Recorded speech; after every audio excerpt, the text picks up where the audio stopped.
একটিমাত্র পদে সর্বমোট ৬৮ জনকে নিয়োগ করা হবে। নেওয়া হবে অফিস সহকারী কাম কম্পিউটার অপারেটর, যেখানে ১৬তম গ্রেডের বেতন প্রদান করা হবে। যেখানে বেতন স্কেল হবে ৯,৩০০ টাকা থেকে ২২,৪৯০ টাকা। আর এই অফিস সহকারী কাম কম্পিউটার অপারেটর পদে যারা আবেদন করবেন, আপনি যদি বাণিজ্য বিভাগে ইন্টারমিডিয়েট পাস করে থাকেন তাহলে আবেদন করতে পারবেন। অবশ্যই আপনার কম্পিউটারে দক্ষতা থাকতে হবে, সেই সাথে কম্পিউটারে টাইপিংয়ে প্রতি মিনিটে বাংলায় ২০ এবং ইংরেজিতে ২০ শব্দের গতি থাকতে হবে। তো এই ছিল বিজ্ঞপ্তিটি। আর এই বিজ্ঞপ্তিতে শুধুমাত্র কিশোরগঞ্জ জেলার স্থায়ী বাসিন্দা যারা রয়েছেন তারাই কেবলমাত্র আবেদন করতে পারবেন। আর আবেদন করতে পারবেন আপনারা ২ আগস্ট ২০২৬ খ্রিস্টাব্দ থেকে ৩ সেপ্টেম্বর পর্যন্ত।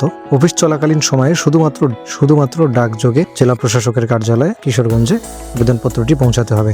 সরাসরি কিংবা কুরিয়ার সার্ভিসের মাধ্যমে কোনো প্রকার আবেদন নেওয়া হবে না। অবশ্যই আপনাকে খামের উপরে মোটা করে আপনার পদের যে নামটা রয়েছে সেই নাম লিখতে হবে, এবং যদি বিশেষ কোনো কোটা থেকে থাকে সেটা আপনাদেরকে লিখতে হবে। আর যারা আবেদন করবেন, আপনার বয়স যদি ৩ সেপ্টেম্বর ২০২৬ তারিখে ১৮ থেকে ৩২ বছরের মধ্যে হয়ে থাকে তাহলে আবেদন করতে পারবেন।